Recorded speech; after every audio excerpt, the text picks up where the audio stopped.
Brian Galicia. Brian, welcome. Yeah, thanks a lot, Rob, for having me back on the show. Yeah, no, I'm very excited. And we're going to do something a little different today. And Brian, I'll ask you to give a little background on sort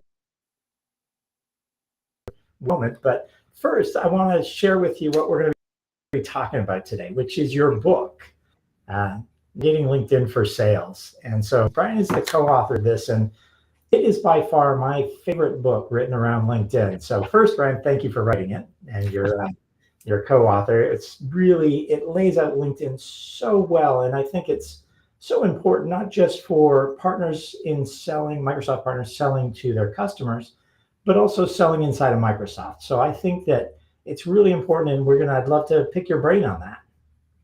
Yeah, I appreciate it, Rob. Yeah, Melanie and I took many years in the making to get it to where we were able to publish it, but it was well worth it. Because a little quick journey. It was 2018 when I had reached out to her, and I didn't know her at all, but this is the power of LinkedIn. She showed up on my feed because someone in my network commented on something she posted, and it showed up on my feed, and I was curious, like, oh, Melanie, what does she do? And we're going to talk about some of these things in the conversation. So I found out, she wrote a book on using LinkedIn. So I bought it and I read it, and I'm like, this is amazing. Then I pause and like, wait a second, there could be a V2 of this that elevates it to and again, her first book was really written for small businesses, which is, of course, where some partnerships thrive or start out with. But where I sit, of course, at Microsoft, it was powerful for me to go, wow, we could write this for an enterprise seller, someone who works, and it doesn't have to be Microsoft. It could be any industry. It could be financial services, it could be healthcare, it could be whatever it is, but written in a format to go and show the importance. If I'm an enterprise seller, whatever that commodity or scenario is, what can I do? And so in my role at Microsoft, in my current role, I lead our global Dynamics ISV business. And people think, well, Brian, you're in partnerships. How does LinkedIn play a role in that? I'm like, it plays a huge role, because anything that you're doing, particularly that is partner customer facing, I would argue everyone's a seller because you have to sell yourself and you're selling ideas. But in general, if you're doing something to build engagement and trust in relationship, you have to do that in a digital scale, because COVID taught us we can't meet face to face all the time. And so one of the things that LinkedIn does a really good job of is there's 1 billion, and I'll repeat that again, 1 billion members on the platform. And imagine if you can take advantage of those engagements and relationships to build trust, to build a digital engagement so that people are coming to you for a conversation versus you're constantly spending a ton of time trying to get reach out, etc. Because that will happen.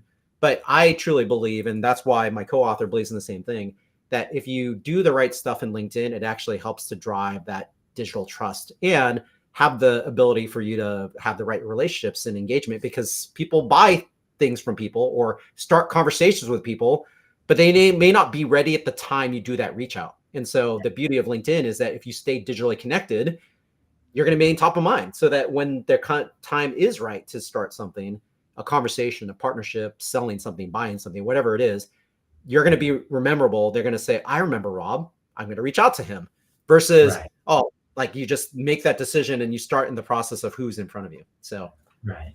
Well, and I think you touched on it there, and I want to double click on it, which is, it's right out of your book, is building the business case for trust. And I think that is so important. I think you nailed it, and you kind of alluded to it there a little bit, but maybe you could talk a little bit more about what you mean when you say the business case for building trust.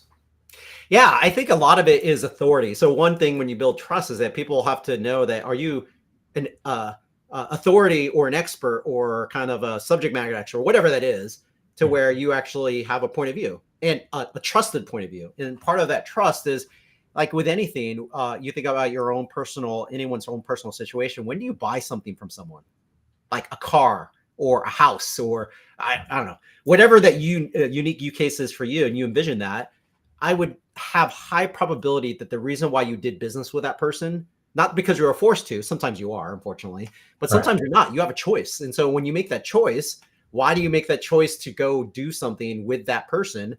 It's because you trust them. It's because you built that. And so to what we wrote in the book, the challenge that a lot of us have is that we do not have, unfortunately, the luxury, even post-COVID, we don't have the luxury to meet everyone face to face. It's just sometimes physically impossible. One, cost, because you have to fly somewhere if you're not in proximity. But two, it's just like realistically wise, it's not always going to happen where you can always meet people face to face. And so how do you build that trust when you're not doing that? Well, part of the trust is a digital engagement. And as we know, with all these social platforms and things that people do, the best thing about LinkedIn is it is the business platform for building trust with professional relationships. And so that professional relationship starts with, how do you show up? Where I suspect everyone listening to your call, your podcast, Rob, it always starts with someone going, okay, how do I know Brian, or how do I know Rob? What's the first thing they're going to do? They're going to go to LinkedIn, which most people do. They're going to go on the phone or go on a web browser if they have their PC or a device opened up, and they're going to type in the name. And how does that show up? And that's this part of it. It might seem simple, but that's starting trust, because they're like, is this person real? What do they look like? What do they do? What experiences they have? And those are things that we'll probably get into in the dialogue. But that's one of the things when I mentioned building trust is, how do you show up to where the term I like to use is, how do you show up as a resource, not a resume? To where I think a lot of people on LinkedIn use it for finding jobs, which, don't make it wrong, LinkedIn's a great way to do that. But for people who are well established, who may not be looking for a job, but they're just trying to build relationships and partnerships to sell joint solutions, the thing that everyone should be thinking about is, are you building that trust with a brand that allows you to be a resource so that people can trust you, that you know what you're talking about and your authority on that, and you're reputable, and people can believe that, oh, okay, if I do business with you, it actually would be a good thing. It's going to be a positive experience. Right. I love that. And I love it for a number of reasons. And we're talking about, and the people that watch the show are typically Microsoft partners. And they've got two motions, I feel, that LinkedIn is really well positioned to serve them. Then that first is going towards your customer, is to reaching out to your customer, being that authority for your customer, but at the same time, being that same trusted advisor or authority for Microsoft and for your counterparts inside Microsoft. So I think for Microsoft partners, this is an incredibly valuable discussion, and one that not only can help you on the revenue side, but on the partnership side with Microsoft. So I really appreciate where you're going with this. And if you don't mind, there's another term I would like you to sort of address for me, because sometimes I talk to people and they don't really understand what it means to define, or to, when people say social selling. Could you define what social selling is in your mind, and sort of at a high level, what that looks like? Yeah. And it's, I appreciate that question, Rob, because it's one of those demystifying things where people think social, they like, oh my gosh, Right. it's Facebook, it's TikTok, it's Insta, it's a whole bunch of Snapchat. Like, I'm rattling off things of my kids. Sometimes I don't even understand some of the things that they're using to engage their friends. But a lot of it is just being able to build what I think about digital relationships so that it can turn into revenue. And so one of the things when I was working very closely with LinkedIn in a prior job at Microsoft, when we acquired them, is this coined phrase of turn relationships into revenue. And that really holds true today, where when you think about social selling, all it is really selling the value and building that trust, but you're doing it digitally, is the simple way I frame it up. And that digital engagement, or deep sales, is another way that LinkedIn uses the term. They actually prefer deep sales versus social sales, because social sales just alludes to the fact that I'm just doing everything social, digital wise. And I would say yes, but there's much more to it. The richness of how do you, before you do any type of engagement on LinkedIn, how do you get signals, quote unquote, buying signals, or signals that tell you when is the right time to engage or reach out? That could be a phone call. That could be email. It could be many different things that happen outside of LinkedIn, but that's all encompassing. LinkedIn is a critical piece to it, but it's the ability to build that digital connection in a way that allows you to have the right to have a conversation. Because the one thing that I find people make a mistake on is they think, oh, I'm just going to use LinkedIn and do the same things I was doing in email, or like these things of randomly calling people or randomly doing outreach with a little value. Because how often do we get that? We get that all the time, where people are doing outreach to us and we get turned off because it's all about them selling something. And I get it. Like, we want to sell things to people, but you didn't even earn the trust to allow that conversation to occur. So you're just fast tracking everything to think, oh, I'm going to drop everything for you. I'm going to stop everything I was doing in my day just to have a conversation with you, just to say, oh, here's all the fantastic things you're trying to sell me, but I don't understand the context. You didn't establish a baseline for a trust to occur. So I don't know. And so people fall in that trap to think that they do the same stuff on LinkedIn. I'm like, you don't want to do that per se. You're just exacerbating the problem. What you should or consider doing is doing the things that we wrote in the book, my co-author and I, that you've got a chance to read, which is building that digital trust so that you get those signals. So when the timing is right to have the conversation, you're building the conversation not to sell me something, to educate me on the path of why I should even care. And that's the thing. And I love how you said it, Rob, because it is for partners, especially with partnerships. You're not only selling to the value to your IP to the end customer, you're trying to build that same approach, because Microsoft sellers, when co-sell, I know you've had different Microsoft guests talk about Microsoft co-sell, because there's complications to it. It's the same thing. Microsoft sellers will pull you in as an ISV or a partner all day long if they trust you.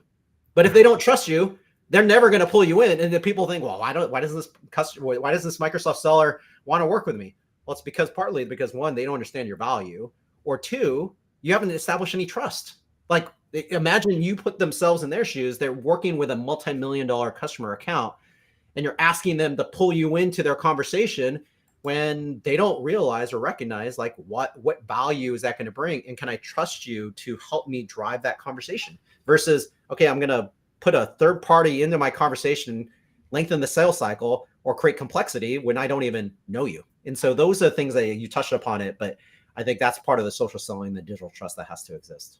Yeah, I love what you said there, is you earn the right to have the conversation.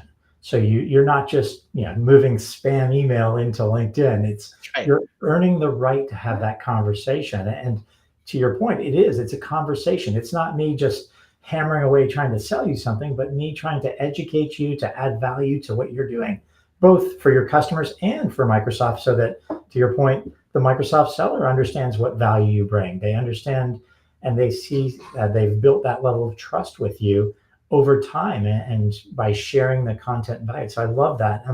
Which brings me to another point I wanted to ask about, is your view on talking about social selling. How does that tie into a personal brand? What do you view as a personal brand? Yeah, absolutely, Robin. So I know you and I are digitally connected, and what you see on my personal brand, hopefully it comes out, is that it's just like I'm a father, a husband, a brother, a son, all these things, an uncle. And how do people know that? It's because I take what I do on LinkedIn and I don't make it like Facebook. So don't get me, don't confuse the two, because Facebook has its own place. But what I would say is that you have to establish digital trust. And how do you do that with your personal brand? Well, part of it is we deal where trust occurs, is that we deal with each other like we're human.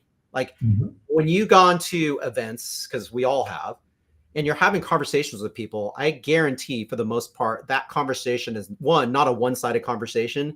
If it was, you'd probably walk away because we've all been in those networking events where you meet someone and the worst thing that could occur is that they are talking to you the whole time, which is you never get a word in. They never ask you about anything. They just want to talk about themselves. And that's okay. I mean, I guess that's okay, because some people, unfortunately, personalities are like that, which works with some people, doesn't work for me. So what happens? I walk away. I'm like, hey, you know what? I got to go call my wife, or you figure out some polite way to disengage. Yeah. But that's the thing. It's like you're building that brand because people get to know you on a personal level, not too personal, but personal enough where you're building that trust over time. And that's where part of the stuff we wrote in the book too is, how do you build that brand? Well, one is you have to start with a resource-based profile. So when someone types your name in, what do you want to articulate about yourself? That immediately within a few seconds, they're going to come up with some point of view. Because if you go to my profile, you're going to realize I say a couple things. One is I kind of give a high level, what is my role at Microsoft, a partnership leader.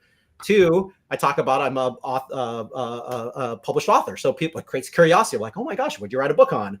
I also talk about I'm a keynote speaker because I've had many opportunities to speak at various events.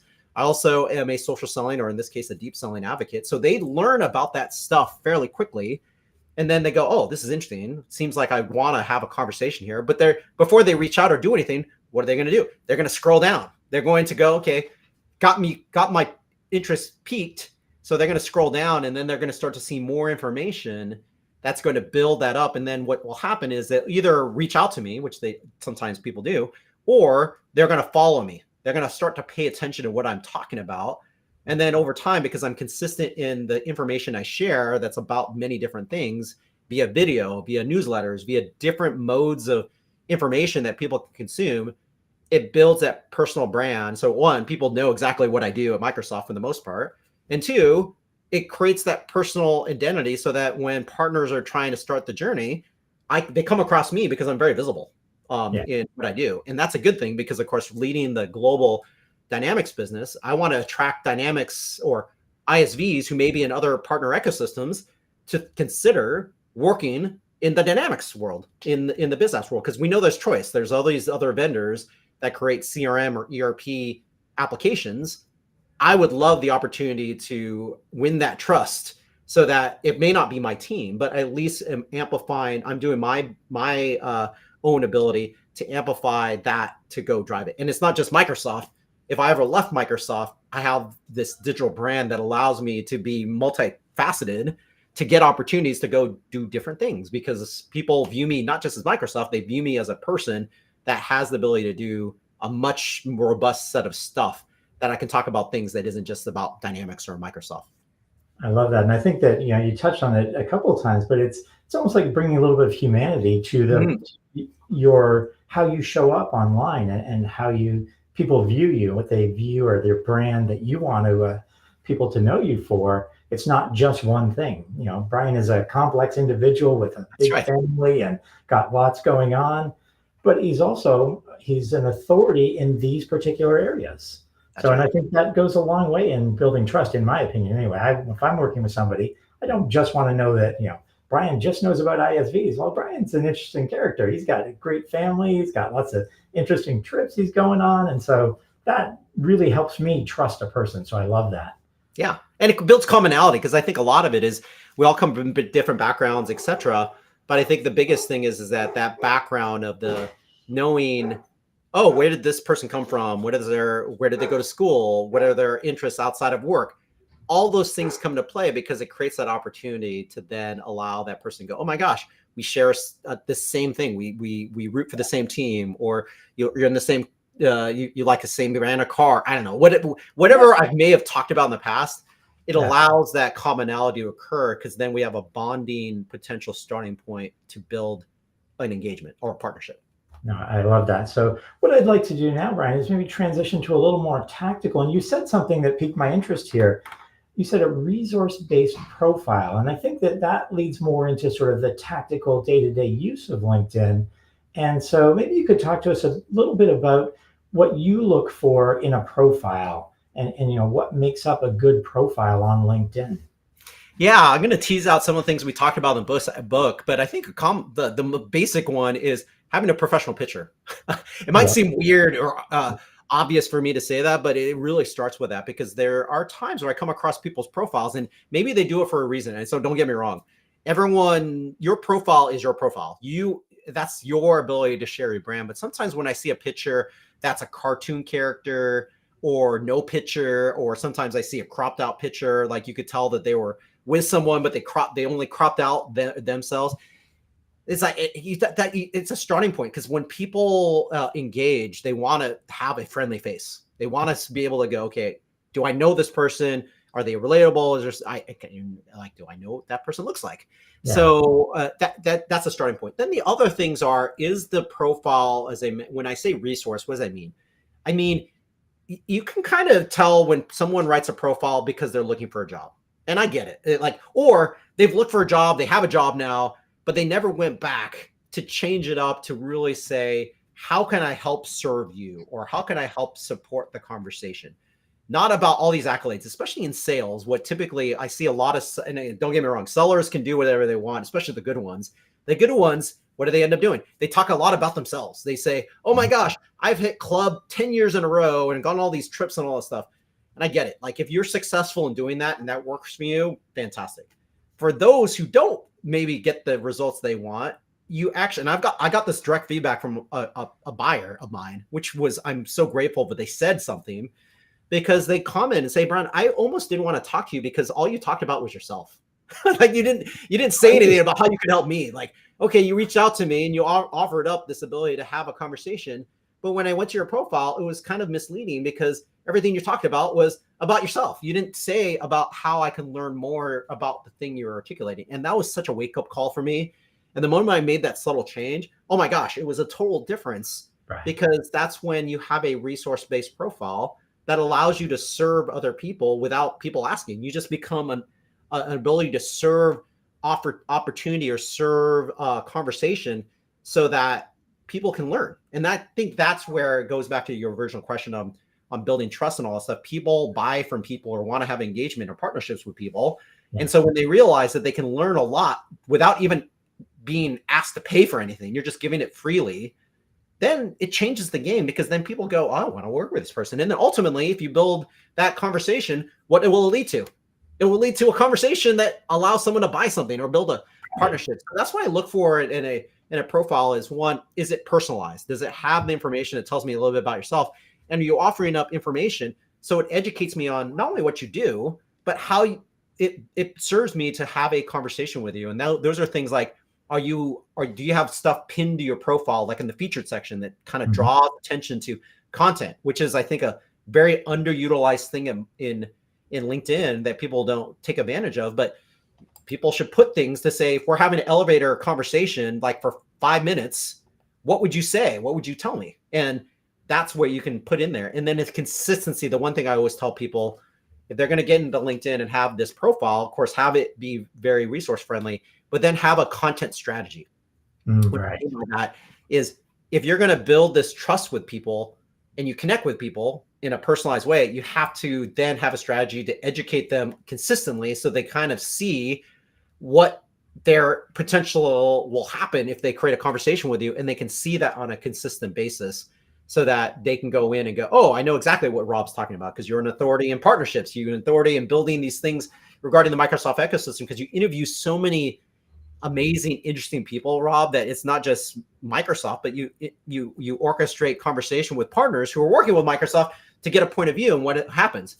People gravitate to your information because you're freely giving insight to allow someone to better understand the conversation, so that they can understand, okay, maybe I should hire you for certain things to help me demystify working with Microsoft, because it's complex. Right. And I love the fact that you touched on consistency. So people, they I don't know whether it's a fear, but you do need to show up on LinkedIn, and whether it's once a week or once a month or whatever is the right thing for your business. But the consistency of that is so important on LinkedIn. Just being there consistently. Yeah, and it's the engagement too. It's the consistent posting, but it's also engagement of content. And I think that's the other thing that I observed with sometimes profiles, is that it's sometimes a one-way conversation. What ends up happening is people go, hey, I heard that I need to be active on LinkedIn. So what do? They're active on LinkedIn, but it's a conversation one way. It's kind of like you go to a conversation networking event, and what happens? One person's talking, but you're not engaging in the conversation. And the thing that people can do is there's also an opportunity where you're creating content, but you're just responding to content. You're just online, you're seeing an interesting conversation that, let's say, maybe you post something, Rob, that's super fascinating. And what will happen? Someone can, or even myself, I'll comment back because I found value out of it. And that's part of the building the conversation, because if we start that back and forth dialogue, and that's how we started, like we didn't know each other, but you engage in my content, I would then draw my attention to see, oh, what is Rob posting? And it got me curious, because you were offering up so many really useful insights on partnering with Microsoft. And that draws attention to people like me, because it's like, of course, I want to get connected with people who are amplifying, driving partnerships. And then it creates these opportunities like this, where we're having part of your series of conversation, because it's helping others understand the journey of building these partnerships with Microsoft. I love that, Brian. And I really starting to see the sort of your business case for building trust is coming together with all the different components. So I have one final question for you, Brian. This one revolves around Sales Navigator. I'd love to hear from you. How important do you think Sales Navigator is in the process of utilizing and leveraging LinkedIn? And full disclosure, I don't benefit from selling Sales Navigator, and but for me, I'd love to hear your take on that. Yeah, and thank you for that disclosure. And same thing, like this is not an endorsement that you have to go buy Sales Navigator. What I would say is that if you are in a selling role, and partner selling role, you should evaluate making the determination of, will it provide you the return? I personally think it would, because when you think about what is this, I'm going to start with, what is Sales Navigator? it is the best version of LinkedIn for people in a selling role. I'll just put it very simply. Yeah. And why is that? Well, free LinkedIn, don't get me wrong, there's a lot of stuff you can do with free LinkedIn, but imagine the other things you would do to expand on the filtering, on finding things, on the contextual, what now LinkedIn calls account IQ, which is AI generated things that tells you why I should have a conversation, or what is the top of mind things that, what does this company do? Where are their opportunities, where they make money, where are their opportunities, where they're trying to do different things. Of course, you could do all that research, but what if you had all that research in one place? And then you could start out with saying, okay, here are the types of conversations I want to build. And let's say you're a partner trying to work with Microsoft. Imagine if you built a portfolio of contacts of Microsoft sales leaders to, I understand, one, to build those, what you were mentioning, Rob, you have to build that relationship. Like, people want to fast track and go, oh, I'll just have my PDM, my partner development manager, do that for me. I'm like, yeah, that you can, but that's not going to go very far, because again, it goes back into your premise. People deal with people. Yes, a PDM can help facilitate the conversation, but at the end of the day, you as a partner have to show up to say, what's the value of why any Microsoft sales leader would want to work with you, and their teams would want to work with you. And Sales Navigator gives you a lot of that capability, because one, it gives you those buying signals in an easy to consume way that's much harder to do on free LinkedIn. Because LinkedIn, when you look at the feed, what happens? There's a whole bunch of stuff. If you have a big network like you have and I have too, you get lost in the amount of content that is out there, because you get feedback from every single person you're connected to, which is not a bad thing. But when you're in your specific role, especially driving partnership sales, you want to narrow that down to a smaller subset of stuff to pay attention to.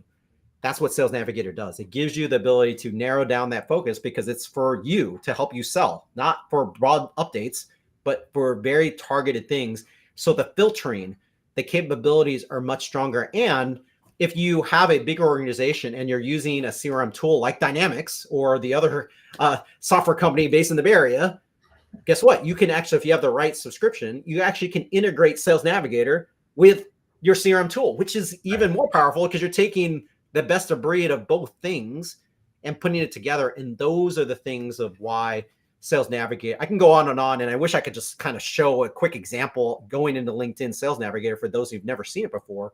But if you just type in LinkedIn Sales Navigator and you watch a couple videos, you'll then understand the power, or again, not an endorsement that you have to buy my book, but the fact that if you read the book that Rob was mentioning, it gives you an opportunity to better understand, one, some of the foundational stuff that we're just teasing out in this call, but also what are some of the things that you can do in Sales Navigator that gives you a tutorial on specific things to think about when you're trying to do things in Sales Navigator to do the outreach and build that trust. I love that, Brian. And for me, I just want to sort of double click for a moment on, it allows you to self-serve on a lot of the information. Mm-hmm. You know, you mentioned if you work with a PDM, well, a large number of Microsoft partners don't have a PDM, and they feel That's like, right. oh, no, I'm excluded from this. And I'm like, no, absolutely not. One of the beauties of LinkedIn and Sales Navigator is that, one, I very rarely meet somebody at Microsoft that's not on LinkedIn. So they are there. And Sales Navigator lets you go and find those people. In your book, you refer to it as your ideal client profile, and you can find that as a Microsoft partner, whether it's looking for a customer or looking for somebody from Microsoft. That Navigator lets you do that. So I wholeheartedly believe that every seller should have access to LinkedIn Navigator. So with that, I can endorse your book, because I love your book. So if you haven't got it, I want everybody to go out and get a copy of this. It is absolutely a phenomenal book. It is something you can put into play right away. So you read a chapter, you can start implementing what they share. So go out and get the book. And Brian, I want to thank you again for sharing this time with us and with our audience.